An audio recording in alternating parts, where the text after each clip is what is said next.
Tēnā koutou te whānau o Auckland Unitarians. Tēnā koutou nā manahiri. No mai, haere mai, ki tēnei whare karakia a te atua. Tēnā koutou, tēnā tata katoa. Welcome to this place made sacred by the passion, faith, and action of many generations.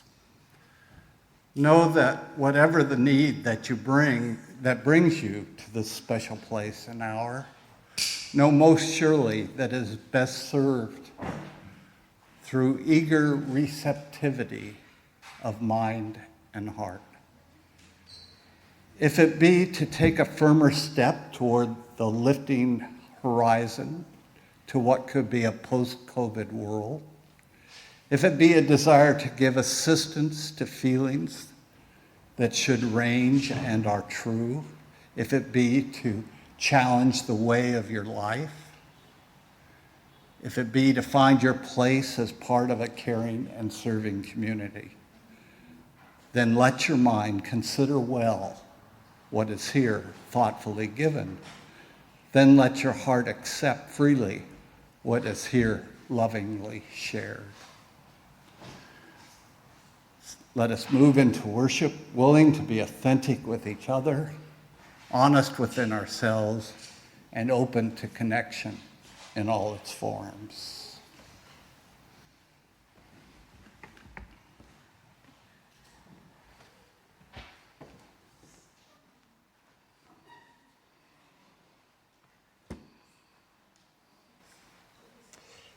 Every endeavor begins with a first step and encounters darkness and difficulty along the way. We know the darkness of ignorance, of fear, of tyranny, yet we know the dawnings of the light, the beginnings of hope, and the renewal of life. Blessed be the eternal power which inspires us to kindle this light. Blessed be the source of light and life.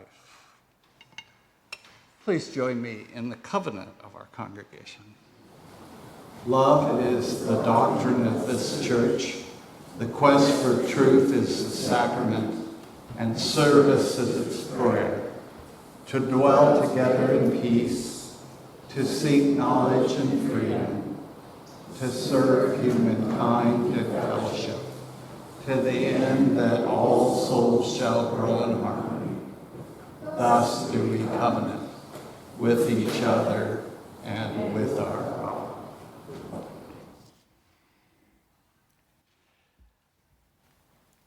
When I was 12 years old, I was inspired, like many Americans of my generation, by John F. Kennedy's words at his inauguration.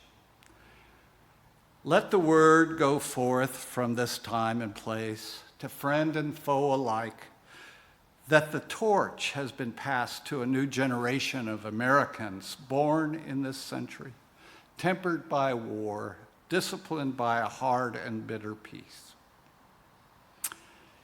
In my youth, I was convinced I and those of my generation could change the world.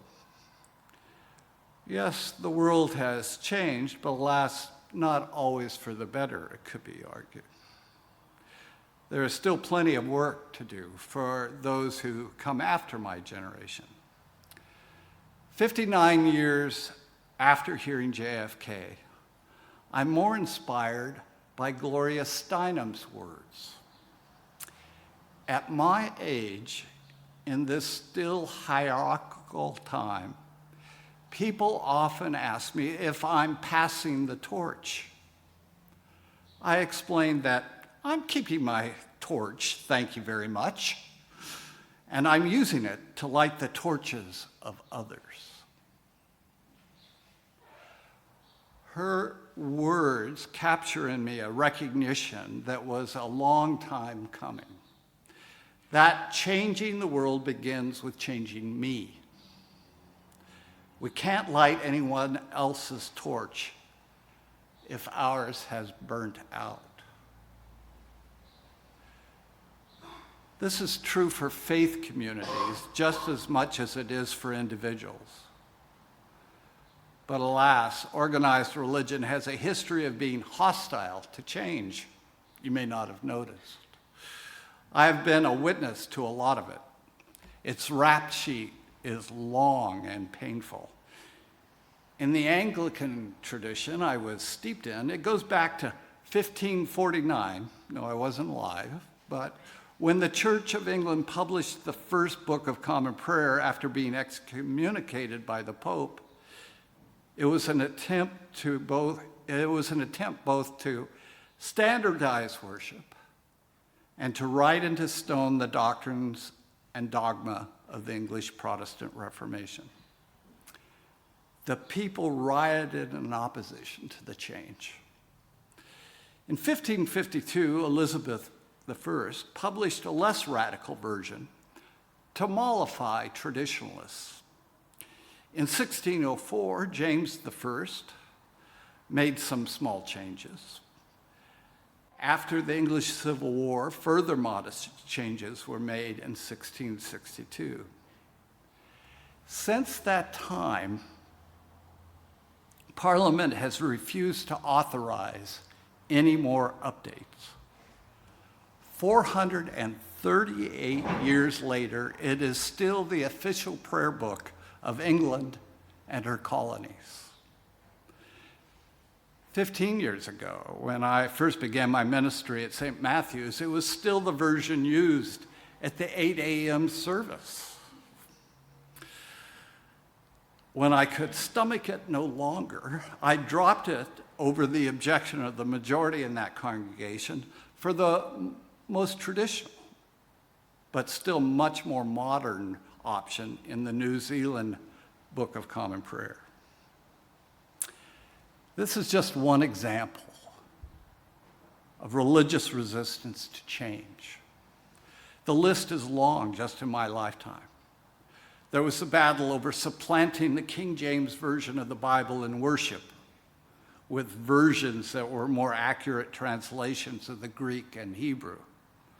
When the idea of introducing inclusive language to Scripture and worship was first proposed, you would have thought the end of the world was nigh.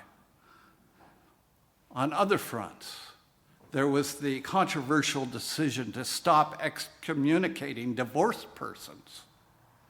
There was the long, difficult battle to let girls become acolytes, quickly followed by the push to ordain women, first as deacons, but that didn't satisfy them. Later as priests, but that didn't satisfy them. And lastly as bishops. Updating the 1929 American Book of Common Prayer in 1978 was a bloody battle causing schisms. But it was a blip on the radar screen compared to the outrage induced by allowing same-sex marriage and ordaining gay and lesbian people to the ministry. Do not think for a minute that Unitarians welcome change any better than other faith groups. Sometimes we have belatedly acknowledged its necessity sooner than others, but blood has still been let. Our scars remind us that keeping our torch lit frequently costs us painful blisters. Even so, there have been times it's still smoked, on the verge of being snuffed out by intransigence, a stubborn refusal to leaving the familiar and comfortable. My musings this week have flowed on from last week's reflection on Gavin, the indoor butterfly. I keep wondering why I and Unitarianism struggle to envision what the church needs to become in a post-pandemic world, at least here in Aotearoa. It turns out we're not alone. I can't think of an aspect of our society that isn't being challenged or plagued, you might say, by this challenge. crystal ball gazing has become a cottage industry. In an article pointed out to me by one of our staunchest pillars of this congregation, I was offered some useful insights. In her A Vision for a Different World, Jess Berenson Shaw, co-director of the Wellington think tank, The Workshop, offers reasons for our resistance to seeing necessary change and implementing it. She begins by acknowledging that it was Milton Friedman, of all people, who accurately noted that it is the ideas we carry with us into a crisis, or that we push forward from it with, that will determine what happens next. As you know by this time, I'm no fan of Friedman's destructive neoliberal philosophy, but we who would welcome its demise in a post-COVID world can learn from his observation. His neoliberal values and approach created the world we have had to live with for the past 40 years. I would greatly prefer a world reflecting the values of our 7 principles than those that sacrifice people and our planet for the sake of wealth accumulated by a few. So I'm willing to learn from him. Yet doing as Friedman did is difficult. Berenson Shaw argues most of us find it hard to imagine a world that is different from what we have now. Facing complex issues in society, many people just can't see a way out. Partially because many find it hard to see the systems and structures, practices and institutional hierarchies that shape our world and our responses. Rather, many people explain and understand the world in terms of things they can see, smell, touch, and taste now. The visible, concrete behaviors and individual choices. Such mental models are a powerful force that cannot be ignored in work that wants to engage with the transformation of systems like policymaking or business practice or the economy, or I might add, faith communities and their practices. The article made me aware of Daniel Kahneman, who won a Nobel Prize for his decades of work uncovering all the ways our mental processing systems work to protect our existing mental models and beliefs. Explaining that we have a fast-thinking system that will protect what we already believe for the very pragmatic reason that we cannot stop and relearn everything we have learned every second of the day. It is this system that makes transformation challenging, and it is why vision making is so important. It helps to overcome some of the biases of this fast thinking system. It can even engage our second system, the slow thinking one. Berenson Shaw asks, what is vision making? Vision making is the process of imagining a new future. What life would look like if we chose different tracks to travel than the ones we're taking now. It gives people hope and a view to what is possible if we choose to make it so. To see that the future is not inevitable, but uniquely shaped by people. But there is a difference between utopian vision making that people cannot see themselves in or believe is possible, that doesn't overcome our fast thinking, and vision making that leads to change.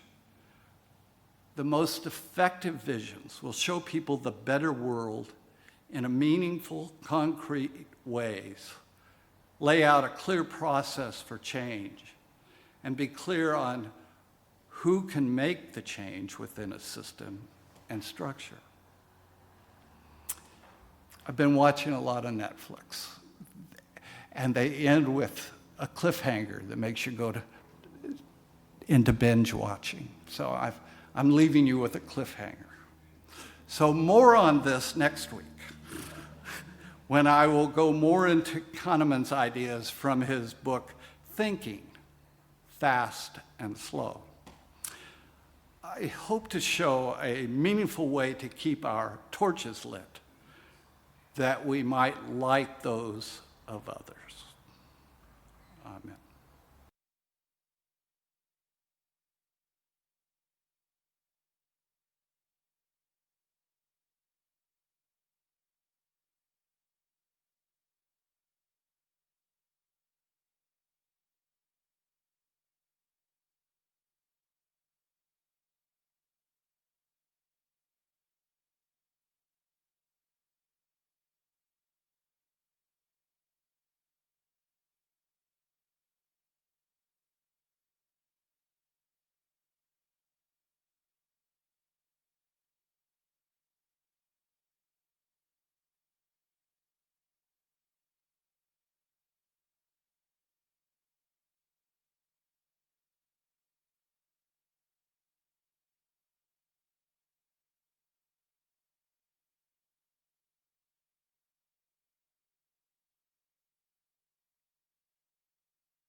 Please join me in the words for extinguishing the chalice. We extinguish this flame, but not the flame of the unity or the fire of commitment. These we carry in our hearts until we are together again.